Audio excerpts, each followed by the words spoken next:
ICS Indianapolis just ended and we can learn a lot about it. Paulo Prrj is the best Brazilian player and, in my opinion, the best player from all times. He is now a 4 times Premier event winner. He won 3 ICSs and a UDS, and he is also the guy on Yu-Gi-Oh! With most top cuts on Premier events. This was his 4th top cut event. So this is a crazy guy, crazy results, and today we're gonna talk about what can we learn with Paulo decklist, with all the environment we have right now, with the snake eyes, the stuff, basically everything we can take of ICS Indianapolis. And besides that, we're gonna, in a separate way, talk about if we actually need to get an emergency ban list. Because so many people looked at the results of this ICS and how dominant the snake eyes became, especially after the release of Snake Eyes Jabel Star. I think the deck has 2 moments, like before the Snake Eyes Jabel Star and after the Snake Eyes Jabel Star, which puts the deck way more higher over the competitive environment. So we're gonna discuss about that, and before starting with this discussion, I will already ask you for your like, to give me a comment, and please share this channel with your friends, because we are still starting with this new channel in English for YouTube, and we would really appreciate to have you and your friends and everyone who you know by subscribing here, okay? With that being said, again, you can also check the YouTube from Paulo. He already uploaded a deck profile in English talking about his decisions for the ICS Indianapolis. He is the best player of this game right now, in my opinion, and of course one of the most successful players ever. Well, let's first talk about how was the top 32 of this event. We had 22 Snake Eyes, and then 2 Runix, 2 Melodios, 2 Kashiras, 1 Fire King Snake Eye, 1 Labyrinth, 1 Tempai, 1 Voiceless Voice, 1 Salamangreat, and 1 Branded.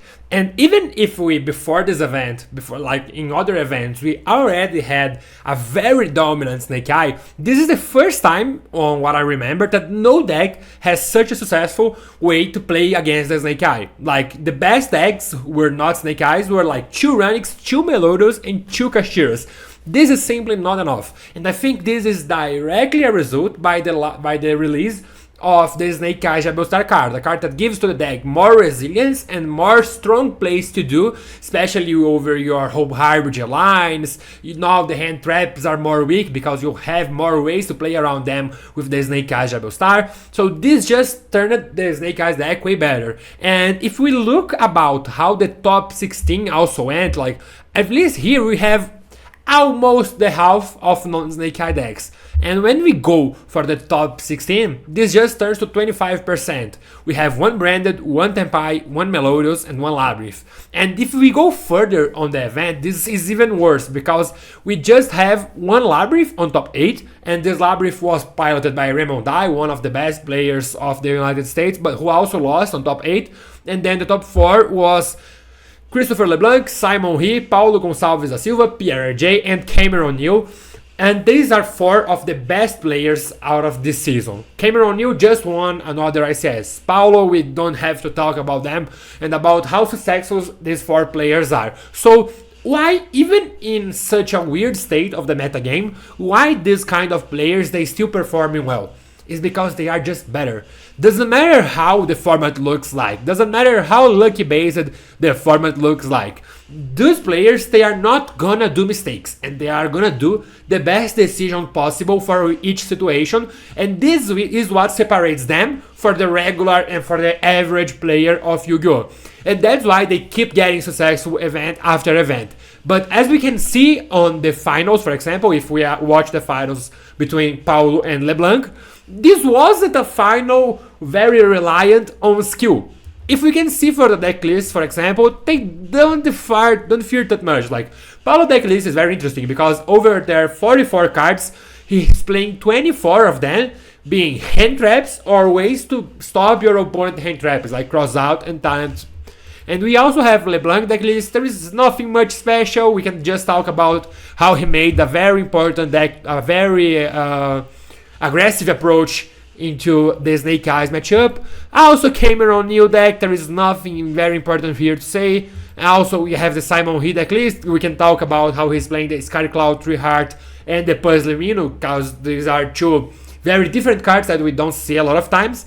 But when we go, for example, for the finals of this event, Christopher LeBlanc had the skill drain, and Paulo had the out for skill drain. Yeah, it's 100% a merit of Paulo by playing the skill drain as a target for his crossout designator, but still, besides that small decision that was a decision over Paulo's side deck patterns, there wasn't much skill involved. And I think this is one of the things that makes people don't really like the Snake Eye format, the tier 0 Snake Eye, as they usually liked the tier elements tier 0 format. Because on the tier elements tier 0 format, a very important thing is that we had a lot of decisions, and by that, the best player, by that I mean the player that's be able to do the better decisions, is probably going to win the matchup.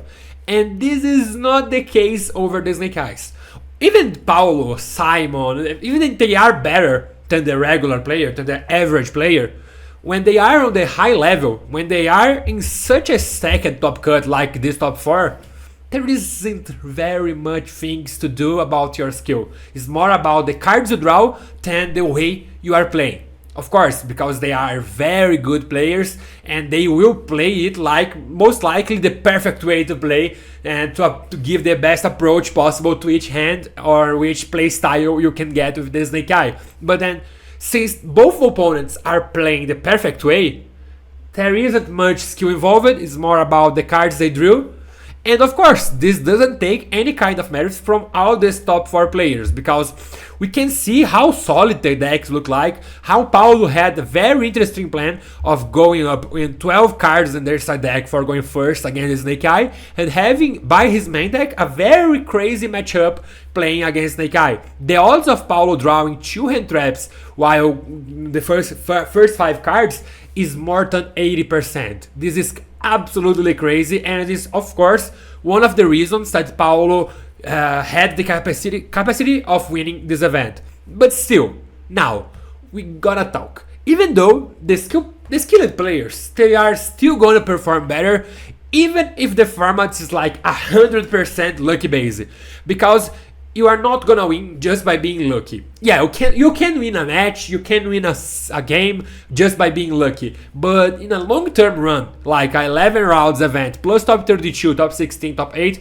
just lucky are not gonna take you anywhere. You have to make the right decisions, you have to play around with your own odds, you have to play around some stuff, don't play around with some stuff. This is a lot of skills that Yu-Gi-Oh teaches you, and those 4 players and some kind of like all other good players that you recognize by name, they are masters on it.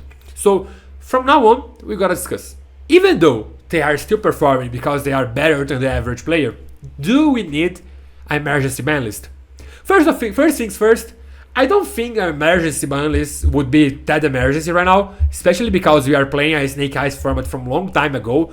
But I think the Snake Eye format, after the release of Snake Eye Rebel Star, it went in such a powerful way that I think there is no way we can keep playing with this format, because it's most likely that the format is just gonna develop into more and more Snake Eyes. We are gonna have still a bunch of nationals. For example, the Brazilian national is next weekend, and then we're gonna have our WCQ. We have the Central America, we have the Latin America, South America, to decide which players are going to Worlds. And also for the North America WCQ, we have the Infinity Forbidden Collection that's gonna introduce you guys a very new bunch of cards like the Fiend Smith, for example. And all those things, they are very interesting, they are very decent, but they most likely won't be see any light of the day if we still have the Snake Eyes cards over there. And even if they can't see any kind of play, they are gonna see plays with the Snake Eye approach. And this deck is very dominant. And this isn't even funny, because at least on the Elements Mirror match, and a lot of people like it, myself included, you have a lot of skill about your decisions you are gonna make. That's not the case of this format right now. Especially, yeah, of course, the better players, they are gonna make better decisions than the bad players. But when we are talking about a high level competitive where all the players are good, all the players are stacked players, doesn't give you much skill to make your decision, right? You're just gonna compare hands, and this is something that is very bad, even though the better players, they are still performing. But at some point, who knows who is the best? Paulo did an amazing job there by, for example, showing us the opportunity to side deck in the skill drain even when you are going second, because that way this will become into a out for skill drains with cross out designator. But what if right now the format shapes transforms into a deck lockdown format instead of the skill drain? Then you are not gonna have any kind of out, and it's gonna be more important to draw the cards than actually getting to play. And this is such a bad thing. So that's why I think right now we are on the point where something has to be done about the Snake Eyes, unless we wanna to don't have any kind of innovation over the next tournaments. But that's just my opinion. I could be 100% wrong. So if you think I'm wrong, or if you think I'm missing something, please give a comment down below. Again, I'm gonna ask you for your like, for your subscribe, and to please share this channel with your friends. With that being said, goodbye, see you next video.